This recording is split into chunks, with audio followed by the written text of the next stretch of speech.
নমস্কার দর্শক বন্ধুরা, রেড স্পোর্টস এর পর্দায় আপনাদের সবাইকে স্বাগত। আমি সায়ন এবং এই মুহূর্তে রয়েছি যুব ভারতের প্র্যাকটিস গ্রাউন্ডের বাইরে।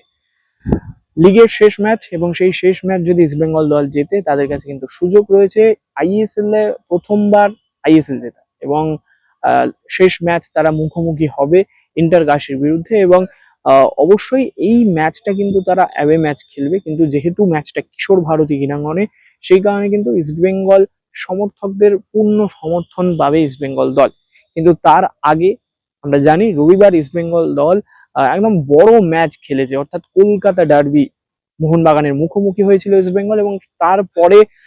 প্রথম অনুশীলনে নামলো ইস্ট বেঙ্গল দল। সেই কারণে কিন্তু একদম রিকভারি সেশনই চললো আজকের অনুশীলনে এবং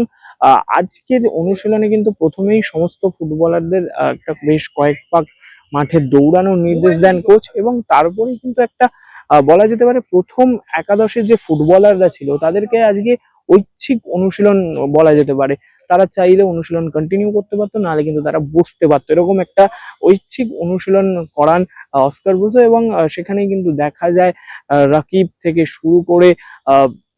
আনোয়ার আলী অথবা বিপিন সিং, বিষ্ণু, এনারা সবাই কিন্তু আজকে বেশ কয়েক পাক দৌড়ানোর পর কিন্তু আজকে অনুশীলন করেন না। তারা কিন্তু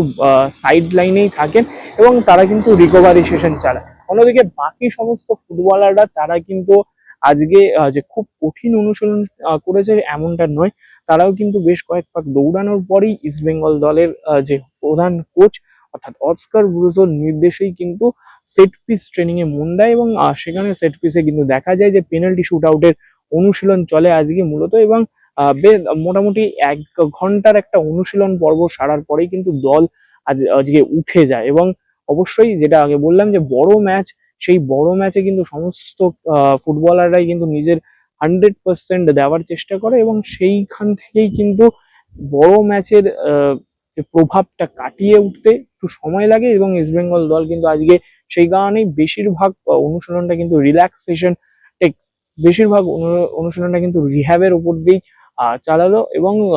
বাদ বাকি ইন্টার কাশির বিরুদ্ধে ম্যাচের কথা যদি বলি, ইন্টার কাশির বিরুদ্ধে ম্যাচ খুব একটা বেশি সময় নেই কিন্তু হাতে এবং যেহেতু ডার্বির পরেই ইন্টার কাশির ম্যাচ, সেই কারণে যে এখন দিয়েই